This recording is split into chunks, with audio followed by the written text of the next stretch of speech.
du Savoie, monde du Savoie, pas seulement pour les enfants.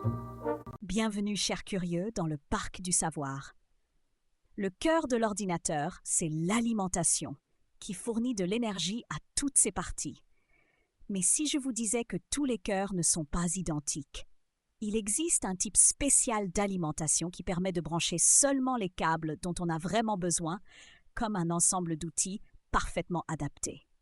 J'ai invité tout le monde à découvrir les avantages d'une alimentation modulaire. Sous le grand arbre, j'ai rencontré le cochon d'Inde et la grenouille.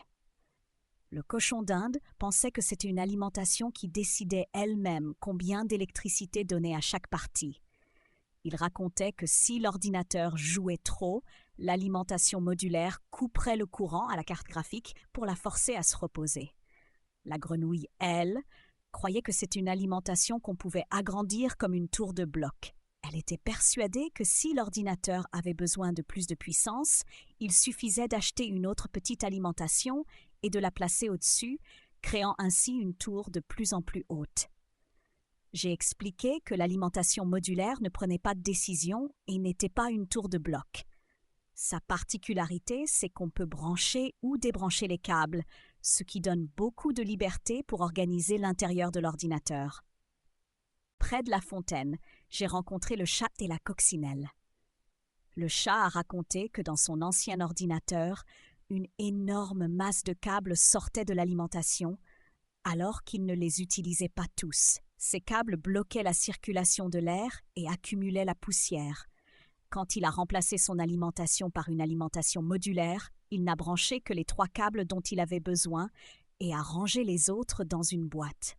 Grâce à cela, l'intérieur de son ordinateur est devenu bien rangé et plus frais. La coccinelle a ajouté qu'elle avait construit un tout petit ordinateur dans un boîtier compact. Elle a expliqué qu'une alimentation classique avec tous ces câbles n'aurait tout simplement pas tenu dedans. Elle a donc utilisé une alimentation modulaire et n'a branché que les câbles les plus courts et indispensables, ce qui a permis à tout de bien s'organiser. J'ai approuvé, car ce sont d'excellents exemples montrant comment l'alimentation modulaire aide à garder l'ordre, améliore le refroidissement et facilite la construction d'un ordinateur. Sur le petit pont au-dessus du ruisseau, j'ai rencontré l'abeille et le perroquet. J'ai voulu tester leurs connaissances et leur ai demandé ce qu'ils savaient sur les alimentations modulaires. L'abeille a expliqué qu'une alimentation modulaire, c'est celle qui a des câbles détachables. Cela signifie que l'utilisateur choisit lui-même quel câble brancher selon les composants qu'il utilise dans son ordinateur. Le perroquet a ajouté qu'à la différence des alimentations non modulaires, où tous les câbles sont attachés en permanence, ici, les câbles inutilisés ne prennent pas de place dans le boîtier. Je les ai félicités pour leur savoir en résumant que le principal avantage des alimentations modulaires, c'est la flexibilité et la possibilité d'adapter parfaitement les câbles aux besoins de l'ordinateur. Chers explorateurs, aujourd'hui, nous avons appris ce qu'est une alimentation modulaire.